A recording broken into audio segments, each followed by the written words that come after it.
ಒಂದು ದೇಶದ ಆರ್ಥಿಕತೆ ಎಷ್ಟು ಸಬಲವಾಗಿದೆ ಅನ್ನೋದನ್ನ ಆ ದೇಶದ ಕರೆನ್ಸಿ ಸೂಚಿಸುತ್ತೆ. ಯಾವುದೇ ದೇಶದ ಕರೆನ್ಸಿ ಬಲಿಷ್ಠವಾಗಿದ್ದಷ್ಟು ಆ ದೇಶದ ಆರ್ಥಿಕತೆ ಪ್ರಬಲವಾಗಿದೆ ಅಂತ ಅರ್ಥ. ಆದರೆ ಅಂತಾರಾಷ್ಟ್ರೀಯ ಕೆಲ ವಿದ್ಯಮಾನಗಳಿಗೆ ಅನುಗುಣವಾಗಿ ಯಾವುದೇ ಕರೆನ್ಸಿಯ ಮೌಲ್ಯ ನಿರಂತರವಾಗಿ ಬದಲಾವಣೆಯಾಗ್ತಾ ಇರುತ್ತೆ. ಹೀಗಾಗಿ ಡಾಲರ್ ಎದುರು ತಮ್ಮ ಕರೆನ್ಸಿ ಮೌಲ್ಯವನ್ನ ಕಾಪಾಡಿಕೊಳ್ಬೇಕು ಅಂತ ಎಲ್ಲಾ ದೇಶಗಳು ಪ್ರಯತ್ನ ಪಡ್ತಾನೆ ಇರುತ್ತವೆ. ಆದ್ರೀಗ ಭಾರತದ ಕರೆನ್ಸಿಯಾದ ರೂಪಾಯಿ ನಿರಂತರವಾಗಿ ಕುಸಿತ ಕಾಣ್ತಿದೆ. ರೂಪಾಯಿ ಭಾರತದ ಅಧಿಕೃತ ಕರೆನ್ಸಿ. ನಮ್ಮ ಆರ್ಥಿಕತೆ ಪ್ರಬಲವಾಗಿರೋದ್ರಿಂದ ಡಾಲರ್ ಎದುರು ರೂಪಾಯಿ ಮೌಲ್ಯ ಹಾವು ಏಣಿ ಆಟ ಆಡಿದ್ರೂ ಅದರಿಂದ ದೇಶದ ಮೇಲೆ ಹೆಚ್ಚಿನ ಮಟ್ಟದ ಪರಿಣಾಮ ಬೀರಲ್ಲ ಅಂತಿದ್ರು. ಆದ್ರೀಗ ಆರ್ಥಿಕ ತಜ್ಞರು ತಲೆಕೆಡಿಸಿಕೊಳ್ಳಲೇಬೇಕಾದ ಬೆಳವಣಿಗೆ ನಡೀತಿದೆ. ಡಾಲರ್ ಎದುರು ರೂಪಾಯಿ ನಿರಂತರವಾಗಿ ಕುಸಿತ ಕಾಣ್ತಿದೆ. ಡಾಲರ್ ಎದುರು ಸಾರ್ವಕಾಲಿಕ ಪತನ ಕಂಡಿರೋ ಭಾರತೀಯ ರೂಪಾಯಿಯ ಮೌಲ್ಯ ಬರೋಬ್ಬರಿ 92 ರೂಪಾಯಿಗೆ ಕುಸಿದಿದೆ. ಹೀಗಾಗಿ ಎಲ್ಲಿ ಡಾಲರ್ ಎದುರು ರೂಪಾಯಿಯ ಮೌಲ್ಯ ಶತಕ ಬಾರಿಸಿಬಿಡುತ್ತೋ ಅನ್ನೋ ಆತಂಕ ಶುರುವಾಗಿದೆ. ಡಾಲರ್ ಎದುರು ರೂಪಾಯಿಯ ಮೌಲ್ಯ ಹಿಂದೆಂದೂ ಕಾಣದ ರೀತಿಯ ಪತನ ಕಾಣ್ತಿದೆ. ವಿದೇಶಿ ಕರೆನ್ಸಿಯ ವಿರುದ್ಧ ಮುಗ್ಗರಿಸ್ತಿರೋ ರೂಪಾಯಿಯ ಮೌಲ್ಯ ಈಗ ಸುಧಾರಿಸುತ್ತೆ, ಆಗ ಸುಧಾರಿಸುತ್ತೆ ಅಂತ ಕಾದಿದ್ದೇ ಬಂತು. ಆದ್ರೆ ಚೇತರಿಸಿಕೊಳ್ಳೋ ಮಾತು ಹಾಗಿರಲಿ. ಡಾಲರ್ ಎದುರು ರೂಪಾಯಿ ನಿರಂತರವಾಗಿ ಪಾತಾಳ ಸೇರ್ತಿದೆ. ಇದೇ ರೀತಿ ರೂಪಾಯಿಯ ಮೌಲ್ಯ ಕುಸಿತಗೊಂಡ್ರೆ $1ಗೆ ಬರೋಬ್ಬರಿ 100 ರೂಪಾಯಿ ಆಗಿಬಿಡುತ್ತಾ ಅನ್ನೋ ಗುಮಾನಿ ಕಾಡ್ತಿದೆ. ಒಂದ್ ವೇಳೆ ಡಾಲರ್ ಎದುರು $1 ಮೌಲ್ಯ 100 ರೂಪಾಯಿ ದಾಟಿದ್ರೆ ಅದರಿಂದ ಭಾರತೀಯ ಆರ್ಥಿಕತೆಯ ಮೇಲೂ ಕೂಡ ಕರಿಛಾಯೆ ಆವರಿಸೋ ಸಾಧ್ಯತೆ ಇರುತ್ತೆ. ಭಾರತದ ಆರ್ಥಿಕತೆ ಸದ್ಯ ಸುಸ್ಥಿತಿಯಲ್ಲಿದೆ. ಅನೇಕ ಕಾರಣಕ್ಕೆ ಈ ಹಿಂದೆ ಬಲಿಷ್ಠ ಅನ್ನಿಸಿಕೊಂಡಿದ್ದ ಎಷ್ಟೋ ದೇಶದ ಎಕಾನಮಿಗಳೇ ಇಂದು ತೂಗುಯ್ಯಾಲೆ ಆಡ್ತಾ ಇವೆ. ಇದಕ್ಕೆ ಜಾಗತಿಕವಾಗಿ ನಾನಾ ಕಾರಣಗಳಿವೆ. ಆದ್ರೆ ಇಷ್ಟೆಲ್ಲ ಸವಾಲುಗಳಿದ್ರೂ ಕೂಡ ಭಾರತದ ಆರ್ಥಿಕತೆ ಮಾತ್ರ ಒಂದರ್ಥದಲ್ಲಿ ಸ್ಥಿರವಾಗಿದೆ. ಈ ಹಣಕಾಸು ವರ್ಷದಲ್ಲೂ ಕೂಡ ಭಾರತ ನಿರೀಕ್ಷಿತ ಅಭಿವೃದ್ಧಿ ಸಾಧಿಸುತ್ತೆ. ಭಾರತದ GDP ಉತ್ತಮವಾಗಿ ಬೆಳವಣಿಗೆ ಹೊಂದುತ್ತೆ ಅಂತ ವಿಶ್ವ ಬ್ಯಾಂಕ್ ಸಹ ಭವಿಷ್ಯ ನುಡಿದಿದೆ. ಆದ್ರೀಗ ಡಾಲರ್ ಎದುರು ರೂಪಾಯಿಯ ಮೌಲ್ಯ ನಿರಂತರವಾಗಿ ಕುಸಿತ ಕಾಣ್ತಿರೋದು ಭಾರತದ ಆರ್ಥಿಕತೆಗೆ ಮುಳ್ಳಾಗಿ ಪರಿಣಮಿಸುತ್ತಾ ಅನ್ನೋ ಅನುಮಾನ ಮೂಡ್ತಾ ಇದೆ. ಜಾಗತಿಕ ಮಾರುಕಟ್ಟೆಯಲ್ಲಿನ ಅನಿಶ್ಚಿತತೆ ಹಾಗೂ ವಿದೇಶಿ ಹೂಡಿಕೆದಾರರು ಭಾರತೀಯ ಷೇರು ಮಾರುಕಟ್ಟೆಯಿಂದ ಸತತವಾಗಿ ಈಕ್ವಿಟಿ ಮಾರಾಟ ಮಾಡ್ತಿರೋದು ಈ ತೀವ್ರ ಕುಸಿತಕ್ಕೆ ಮುಖ್ಯ ಕಾರಣ ಎನ್ನಲಾಗ್ತಿದೆ. ಡಾಲರ್ ಇವತ್ತು ಒಂದರ್ಥದಲ್ಲಿ ಕರೆನ್ಸಿಗಳ ರಾಜ ಅನ್ನಿಸಿಕೊಂಡಿದೆ. ಕಾರಣ ಇಂದು ವಿಶ್ವದ ಬಹುತೇಕ ವ್ಯಾಪಾರ ವಹಿವಾಟು ನಡೀತಿರೋದು ಈ ಡಾಲರ್ ಮೂಲಕವೇ. ಚೀನಾ, ರಷ್ಯಾ ಮುಂತಾದ ದೇಶಗಳು ಪರಸ್ಪರ ವ್ಯಾಪಾರಕ್ಕೆ ತಮ್ಮದೇ ಆದ ಕರೆನ್ಸಿಯನ್ನ ಬಳಸ್ತಿವೆ. ಭಾರತ ಕೂಡ ಕೆಲ ದೇಶಗಳ ಜೊತೆಗೆ ತನ್ನದೇ ಆದ ಕರೆನ್ಸಿಯಲ್ಲಿ ವ್ಯವಹರಿಸ್ತಿದೆ. ಆದರೆ ಡಾಲರ್ಗೆ ಪರ್ಯಾಯವಾದ ಹಾಗೂ ಸರಿಸಮಾನವಾದ ಒಂದು ಕರೆನ್ಸಿ ವ್ಯವಹಾರದ ವ್ಯವಸ್ಥೆ ರೂಪಿಸುವುದು ಈವರೆಗೂ ಕೂಡ ಸಾಧ್ಯವಾಗಿಲ್ಲ. ಭಾರತ ಡಾಲರ್ಗೆ ಪರ್ಯಾಯವಾದ ಒಂದು ಕರೆನ್ಸಿ ವ್ಯವಸ್ಥೆ ರೂಪಿಸಬೇಕು ಅನ್ನೋ ಮಹತ್ವಾಕಾಂಕ್ಷೆ ಹೊಂದಿದೆ. ಹೀಗಾಗಿ ಬ್ರಿಕ್ಸ್ ದೇಶಗಳು ಈ ಬಗ್ಗೆ ಒಂದು ಪರ್ಯಾಯ ವ್ಯವಸ್ಥೆಯನ್ನೇ ರೂಪಿಸಿವೆ. ಆದರೆ ಆ ವ್ಯವಸ್ಥೆ ಇನ್ನೂ ಕೂಡ ಸಂಪೂರ್ಣವಾಗಿ ಜಾರಿಯಾಗಿಲ್ಲ. ಈ ನಡುವೆ ಡಾಲರ್ ಎದುರು ರೂಪಾಯಿ ಪಾತಾಳಕ್ಕೆ ಕುಸಿತಿರೋದು ಮತ್ತೊಂದು ಸವಾಲನ್ನ ಸೃಷ್ಟಿ ಮಾಡ್ತಿದೆ.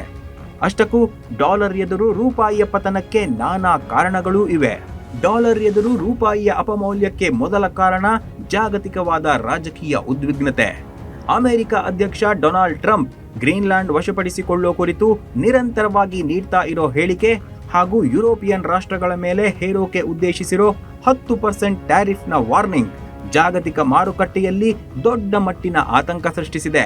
ಈ ವ್ಯಾಪಾರ ಯುದ್ಧದ ಭೀತಿಯಿಂದಾಗಿ ಹೂಡಿಕೆದಾರರು ಅನೇಕ ಮಾರುಕಟ್ಟೆಗಳಿಂದ ಹಣವನ್ನ ಹಿಂಪಡೆಯುತ್ತಿದ್ದಾರೆ.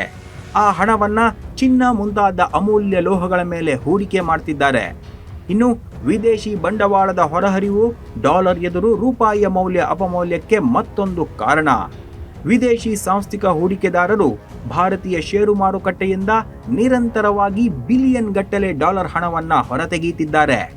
ಜನವರಿ ತಿಂಗಳ ಮೊದಲ 20 ದಿನಗಳಲ್ಲಿಯೇ ಸುಮಾರು 29,000 ಕೋಟಿಗೂ ಅಧಿಕ ಹಣ ಮಾರುಕಟ್ಟೆಯಿಂದ ಹೊರಹೋಗಿದೆ. 2025ರಲ್ಲಿ ಸಾಕಷ್ಟು ಬಂಡವಾಳ ಹೊರಹರಿವಿನ ಬಳಿಕ 2026ರಲ್ಲೂ ಸಹ FPI ಈಕ್ವಿಟಿ ಮಾರಾಟ ಮುಂದುವರೆದಿದೆ. ಇದು ಕೂಡ ಭಾರತೀಯ ಕರೆನ್ಸಿ ಕುಸಿತಕ್ಕೆ ದೊಡ್ಡ ಕಾರಣವಾಗಿದೆ. ಇನ್ನು ಅಮೆರಿಕದ ಆರ್ಥಿಕ ನೀತಿ ಕೂಡ ರೂಪಾಯಿಯ ಮೇಲೆ ವ್ಯತಿರಿಕ್ತ ಪರಿಣಾಮ ಬೀರ್ತಾ ಇದೆ. ಅಮೆರಿಕದಲ್ಲಿನ ಹೆಚ್ಚಿನ ಟ್ರೆಜರಿ ಯೀಲ್ಡ್ಸ್ ಮತ್ತು ಬಲಿಷ್ಠವಾಗ್ತಿರೋ ಡಾಲರ್ನಿಂದ ಹೂಡಿಕೆದಾರರಿಗೆ ಡಾಲರ್ ಹೆಚ್ಚು ಸುರಕ್ಷಿತ ಅನ್ನೋ ಭಾವನೆ ಮೂಡ್ತಿದೆ. ಇದರಿಂದಾಗಿ ರೂಪಾಯಿಯಂತಹ ವಿಶ್ವದ ಅನೇಕ ಕರೆನ್ಸಿಗಳ ಮೇಲೆ ಒತ್ತಡ ನಿರಂತರವಾಗಿ ಹೆಚ್ಚಾಗ್ತಿದೆ. ಇನ್ನು ಕಚ್ಚಾ ತೈಲ ಮತ್ತು ಲೋಹಗಳ ಆಮದುದಾರರಿಂದ US ಡಾಲರ್ಗೆ ನಿರಂತರವಾದ ಬೇಡಿಕೆ ಇರೋದು ಕೂಡ ರೂಪಾಯಿಯ ಮೌಲ್ಯವನ್ನ ಮತ್ತಷ್ಟು ಕೆಳಕ್ಕೆ ತಳ್ತಾ ಇದೆ. ಇವೆಲ್ಲ ಕಾರಣಕ್ಕೆ ಡಾಲರ್ ಎದುರು ರೂಪಾಯಿ ಸಾರ್ವಕಾಲಿಕ ಪತನ ಕಾಣ್ತಿದೆ. ಆದ್ರೆ ಈ ಸರ್ವ ಪತನವನ್ನ ತಡೆಯೋಕೆ ಭಾರತೀಯ ರಿಸರ್ವ್ ಬ್ಯಾಂಕ್ ಕೆಲ ಕ್ರಮಗಳನ್ನ ಕೈಗೊಂಡಿದೆ. ಭಾರತೀಯ ರಿಸರ್ವ್ ಬ್ಯಾಂಕ್ RBI ರೂಪಾಯಿಯ ಈ ಭೀಕರ ಕುಸಿತವನ್ನ ತಡೆಯೋಕೆ ಪ್ರಯತ್ನಿಸುತ್ತಿದ್ದು, ಸರ್ಕಾರಿ ಬ್ಯಾಂಕ್ಗಳ ಮೂಲಕ ಡಾಲರ್ ಮಾರಾಟ ಮಾಡೋ ಮೂಲಕ ಮಧ್ಯಪ್ರವೇಶಿಸಿದೆ.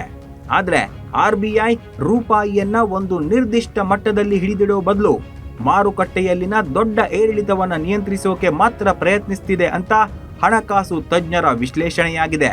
ಹಾಗಾಗಿ ರೂಪಾಯಿಯ ಪತನವನ್ನ ತಡೆಯೋಕೆ RBIನ ಕ್ರಮಗಳು ಎಷ್ಟರ ಮಟ್ಟಿಗೆ ಯಶಸ್ವಿಯಾಗುತ್ತವೆ ಅನ್ನೋದು ಈಗ ಮೂಡ್ತಾ ಇರೋ ಪ್ರಶ್ನೆ. ಇನ್ನು ಡಾಲರ್ ಎದುರು ರೂಪಾಯಿ ನಿರಂತರವಾದ ಕುಸಿತ ಕಂಡ್ರೆ ಅದರ ನೇರ ಪರಿಣಾಮ ನಾಗರಿಕರ ಮೇಲಾಗುತ್ತೆ.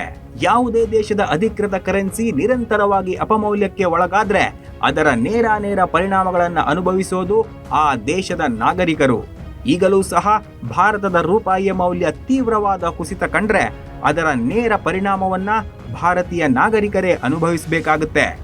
ರೂಪಾಯಿಯ ಅಪಮೌಲ್ಯದಿಂದ ವಿದೇಶಿ ಪ್ರಯಾಣ, ವಿದೇಶದಲ್ಲಿ ಶಿಕ್ಷಣ ಕಲಿಕೆ ಇವೆಲ್ಲವೂ ಬಹಳಷ್ಟು ದುಬಾರಿಯಾಗುತ್ತೆ. ಜೊತೆಗೆ ಆಮದು ಮಾಡಿಕೊಳ್ಳೋ ಎಲೆಕ್ಟ್ರಾನಿಕ್ ವಸ್ತುಗಳು ಹಾಗೂ ತೈಲ ಬೆಲೆ ಏರಿಕೆಯಾಗೋ ಸಾಧ್ಯತೆ ಹೆಚ್ಚಿದೆ. ಇದರಿಂದಾಗಿ ಈಗಾಗಲೇ RBI ನಿಯಂತ್ರಣದಲ್ಲಿಟ್ಟಿರೋ ದೇಶದ ಹಣದುಬ್ಬರ ಹೆಚ್ಚಳಕ್ಕೆ ಕಾರಣವಾಗಬಹುದು. ಹಣದುಬ್ಬರ ಹೆಚ್ಚಳದಿಂದ ದಿನಬಳಕೆಯ ವಸ್ತುಗಳ ದರದ ಮೇಲೂ ನೇರವಾದ ಪರಿಣಾಮ ಉಂಟಾಗುತ್ತೆ. ಒಟ್ನಲ್ಲಿ US ಡಾಲರ್ ಎದುರು ಸತತ ಕುಸಿತ ಕಾಣ್ತಿರೋ ಭಾರತದ ರೂಪಾಯಿ ಶೀಘ್ರದಲ್ಲೇ 100 ರೂಪಾಯಿ ಗಡಿ ದಾಟಿದ್ರೂ ಆಶ್ಚರ್ಯವಿಲ್ಲ ಎನ್ನಲಾಗ್ತಿದೆ. ಆದರೆ ಈ ಮಹಾಪತನವನ್ನ ತಡೆಯೋಕೆ ಭಾರತೀಯ ಸರ್ಕಾರ ಹಾಗೂ ಭಾರತೀಯ ರಿಸರ್ವ್ ಬ್ಯಾಂಕ್ನ ಕ್ರಮಗಳು ಎಷ್ಟರ ಮಟ್ಟಿಗೆ ಸಹಾಯಕವಾಗುತ್ತವೆ ಅನ್ನೋದನ್ನ ಕಾದು ನೋಡಬೇಕಾಗಿದೆ.